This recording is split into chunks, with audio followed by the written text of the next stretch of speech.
actually, I walked past you a couple minutes ago, and I was thinking about it on the way back, all the way back to my apartment. I was like, what was that about? I was like, God damn it, I'm too curious. I want to go back. So Cool. I came back. Thanks for stopping. Luca, LUC. Cool. You student here? Yeah. Cool. What major? I'm an English major. English major? Awesome. I'm not a student here. That's okay. So yeah, we'd like to just ask you about a belief that you hold. Ideally, it's one that kind of influences your decisions that you make regularly or important decisions that you make, just so it's a little more interesting to talk about. Okay.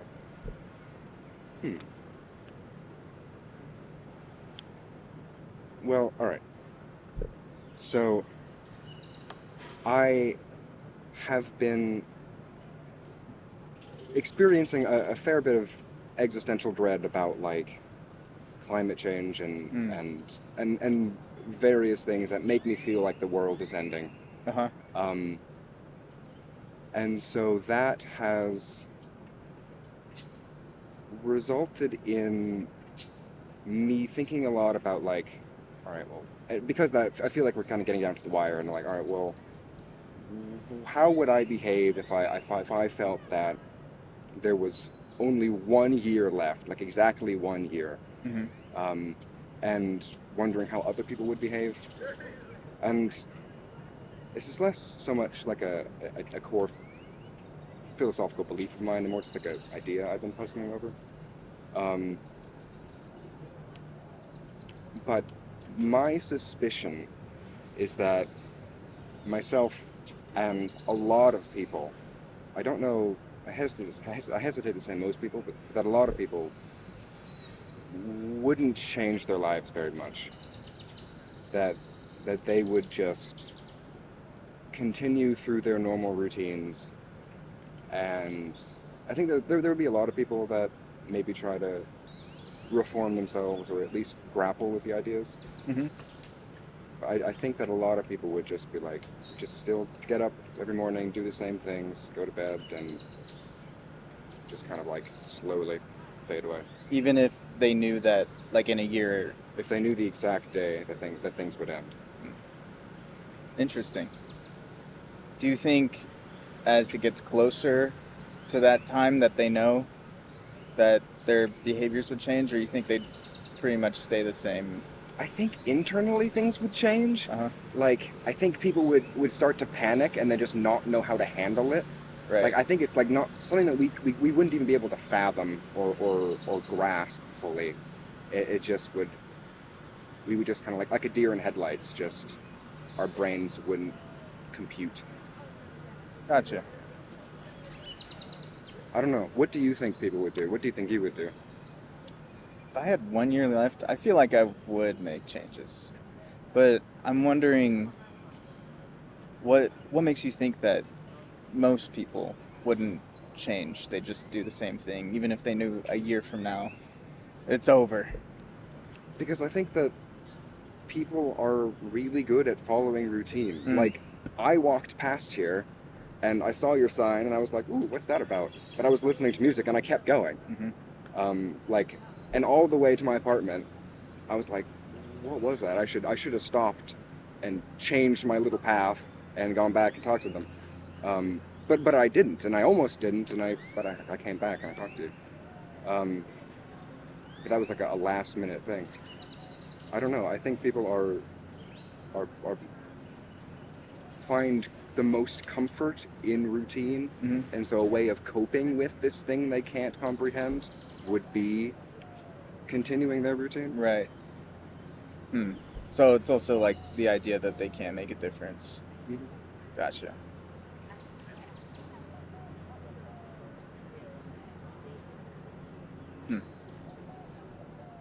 So how confident are you that would actually happen if, like, say, hypothetically in a year, everybody knew that it's all going to be over? How confident are you that most people would behave that? And also, like, how many people do you think would behave that, if you could give, like, a rough estimate? I have no idea. This is really how I think I would behave. Okay. And I think it's really interesting. I started to write a story about it, and so I've been meditating Gotcha. over it a bit. Has there ever been a time when something challenged your routine and you did change it, even though you really were so set in it? I came back. I walked to my apartment and Right. I stopped in the tracks. I was like, no, I should go back and figure out what that was. Right. And so I did come back. And so, yeah, I think that certainly a lot of people, I hope that people would uh, be able to come to grips with it in some way and make some changes. Um, as I did. Uh-huh. But like you said, I'm the first person to stop by today, Uh-huh. so that isn't the norm. Yeah. So, what would have to change for you? Like s- something that you experience or your behavior that would make you think that that wouldn't happen, that you'd actually break out of routine and would change.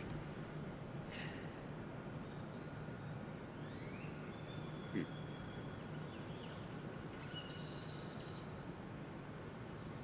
I don't know. I guess that depends on what I decided I needed to do. Hmm. And I think that's the thing that I wouldn't be able to figure out.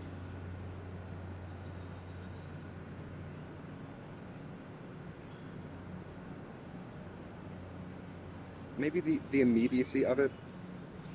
When I got to my apartment and I sat down, I was like, all right, time to do some homework. That's what made me realize, no, I should go back. So because like once I begin my homework, I won't be able to go back and do it again. Mm-hmm. I don't know. I think the reason that I think people would stick to their routines is because they wouldn't be able to figure out what else to do. And they'll feel a desire to do something about it, to change, but won't know what it is they should do. Hmm. Look at it. Got pretty windy there. Hmm.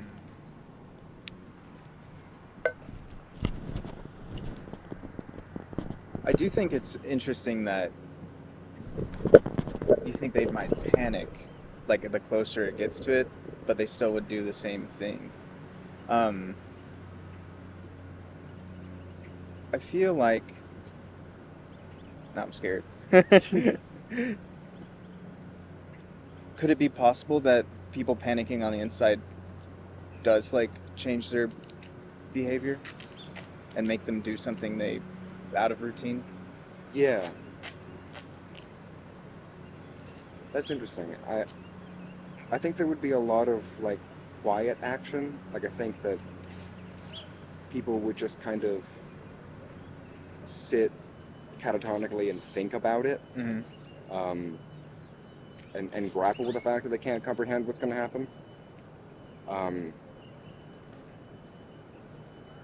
and I think in that meditation, they might come to conclusions, but like, no, my job is not important right now. Like, I need to like be with my family or something. Um,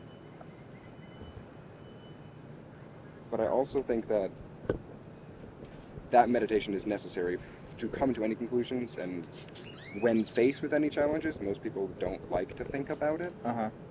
Like, when something awful happens, I think a lot of people just kind of power through and avoid contemplating it in any way because it hurts to do so.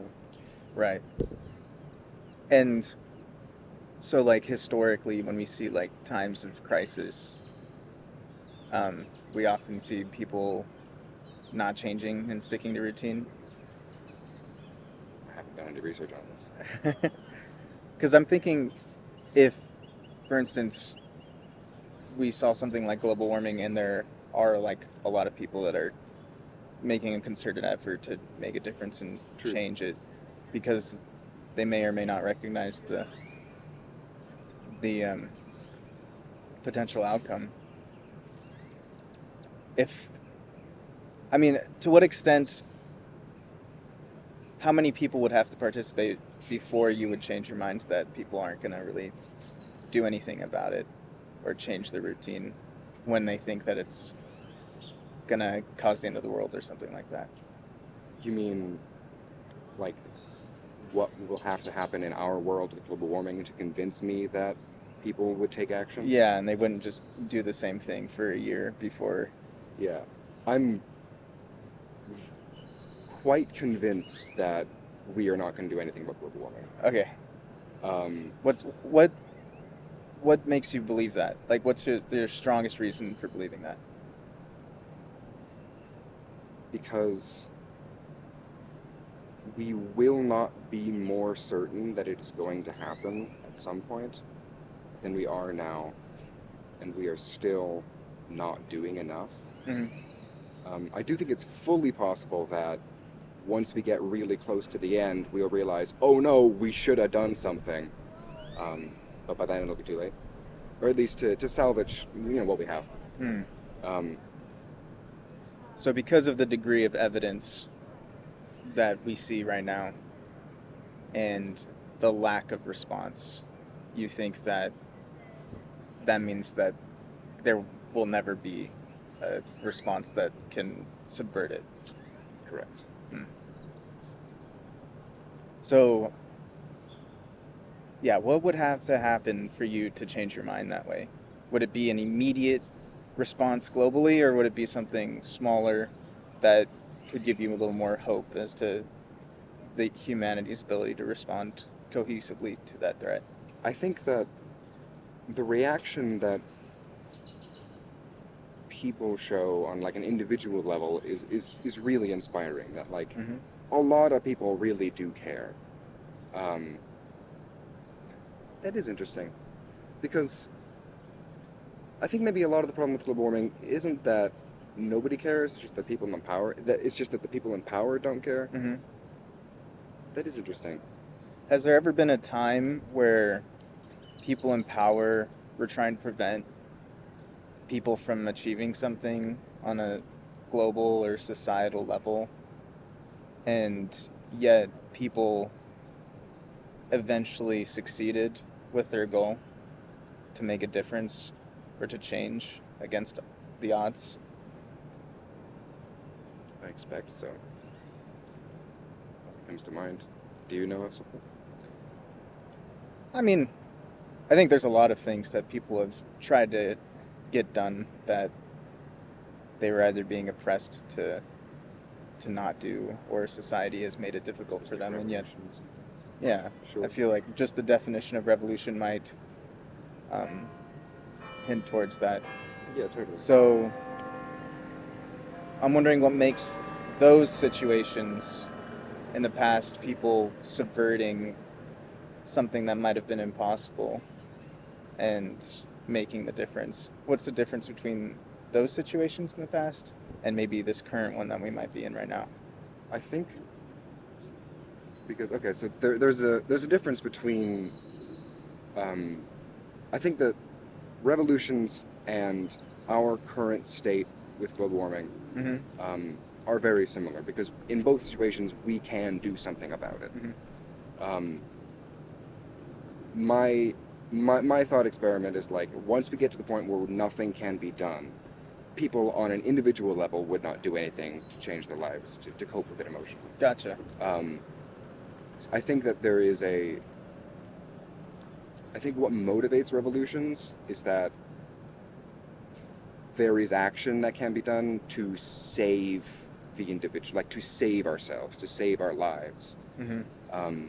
which I think we're very good at doing. Like we're really, really good at surviving. But grappling with the concept of we cannot save ourselves Mm-hmm. is something that I don't think we can do very well. Okay. And so people would not change their day-to-day life, or come to terms with it in any way. Would try to, but would fail. Gotcha. So yeah, they think that there's no possible way of getting out of it, so they won't even change anything or try to make a difference. Are there times when people know that they can't succeed and still try? Yes. Yes, I think people would do that too. But you think most people wouldn't try and do that. Most people, even if they knew they were going to fail, or even if they knew they were going to die, Yeah. they wouldn't try and save themselves somehow. Yeah, I think they probably would. I came to with this because I wanted to hear like different ideas about what might happen. Yeah, that's really interesting. I think maybe that tracks, that a lot of people would try in their own individual way Mm. to save themselves, to feel that their life made much difference. Yeah, that is interesting. Cool. Well, do you have any questions for us? Do you go to college campuses often then? I do not. interview people? He does it more often. I'm just I'm participating. Very cool. But yeah, I think that's an interesting topic. I feel it wasn't exactly what you were asking for, but No. it was what was on my mind. So. No, totally. I don't know. I enjoyed it, and I think it did get me thinking a little bit about like my own beliefs about, you know, what's going to happen with global warming, the future of humanity, how we're going to respond to it.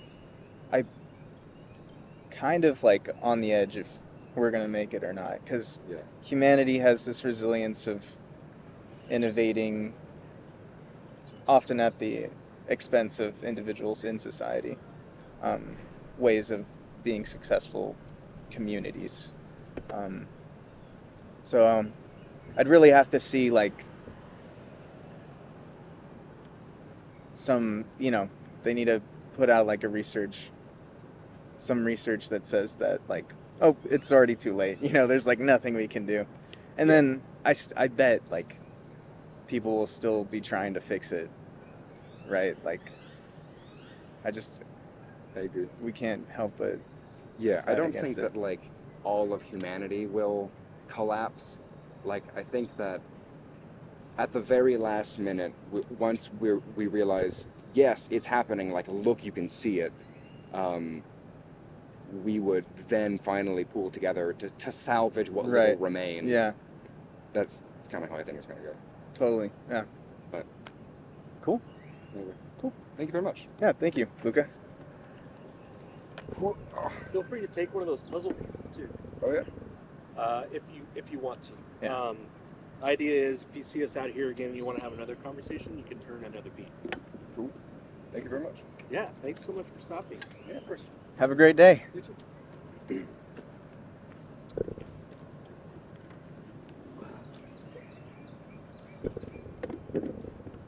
Oh, let's go.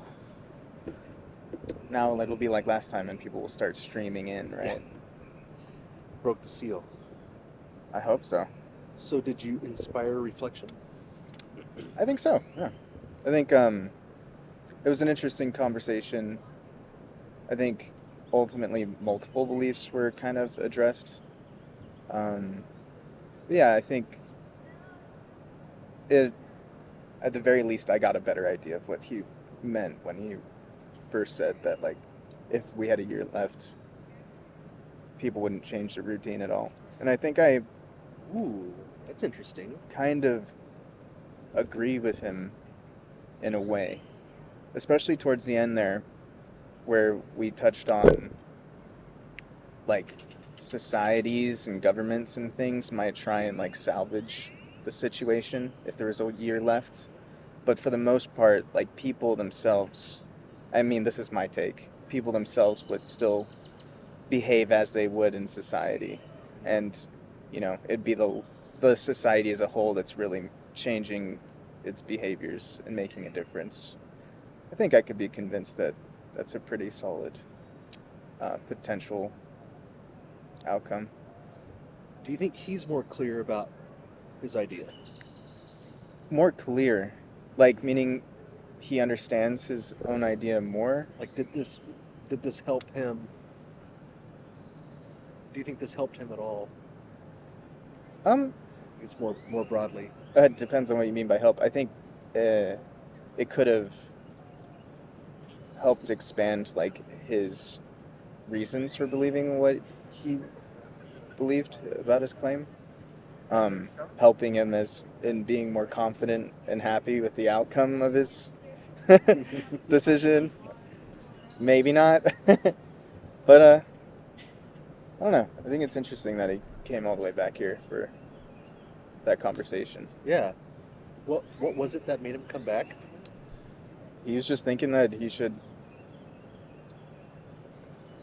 Well, it was kind of in relation to his belief that he's having, and the thing that he was writing about is that, well, that's like his routine. He would just go back and make no change in his routine, and so that was kind of like his way of being active and breaking out of that routine in his own way. Interesting. That was an interesting conversation. How do you feel about it? I feel like I'm getting hard conversations for my first. I would much rather, Yeah. just for the sake of it being easier, somebody talking about a more straightforward belief, like in the afterlife or some spiritual something or Something more like concrete. claim. So maybe that's something I can work on, just trying to nail down. I think for the most part, I'm letting them really choose their belief that they want to talk about, and if they want to talk about it, I'm like, all right, let's do it. I think I might be able to do some more curating, where I'm like guiding them towards beliefs like climate change is real, or like God exists, or stuff like that.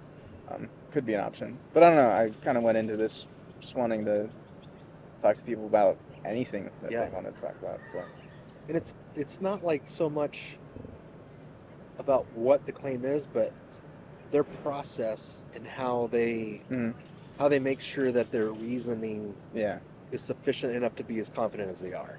Yeah. Like in general, I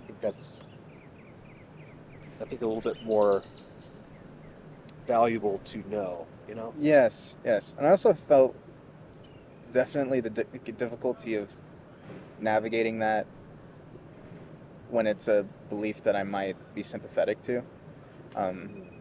Like, I'd ask a question to challenge it, and he'd respond in a way that I'm like, yeah, that's reasonable, and I'd be like, all right, what next, I think it's definitely more interesting if you're a little more, or it's easier to keep doing more probing questions if you're a little more skeptical of it. I do think the difficult part is just figuring out when to stop, right? Because there are a couple points in there where it's like, oh, yeah, then that would, like, if this were shown to be true, then that would, like, kind of change my outlook about this. I think there's one moment in there, and I'm like, cool, guess we could stop now, but I didn't want to stop it then, Knowing when to give the off ramp. Yeah. Sometimes when I catch myself wanting to say, like, yeah, that's pretty reasonable, or sometimes if I remember, I'll ask, like, why is that reasonable? Mm-hmm. Instead of like agreeing with them Right. necessarily, ask them why that's a good reason, or when I feel myself wanting to agree, Right. or even disagree, like what? Because some people will say, they'll say something like, people would probably think that's crazy. I would ask them, well, why do you suppose somebody would think that it's crazy? Yeah, I think my biggest issue with doing that is I feel like I don't want to do that when I'm during the conversation, because for me, I'm like going down a rabbit hole of like, one belief onto the next, but at the same time, I know that's not necessarily the most reasonable take on that. I just find getting taken down the rabbit hole of this belief into this belief into this belief is a risk. Well, that's one way to kind of explore the quality of the reasoning, right? Like, Yeah. why is this? Totally. Yeah. Yeah, so that's why I'm saying, like, that's more of like a personal reservation, not necessarily my opinion on how it should be done. It's more of like an impulse or something. Yeah, yeah. And that's kind of what we do every day with normal conversations, right? Mm-hmm. Especially if we're agreeable, by nature. Cool. Do you have time for another one? You don't If wanna it's be really late. short, I could stay for a bit, and hopefully you get one, and maybe I can throw in a question there. But yeah, I should probably. Wow. Yeah, you don't want to cut it close today.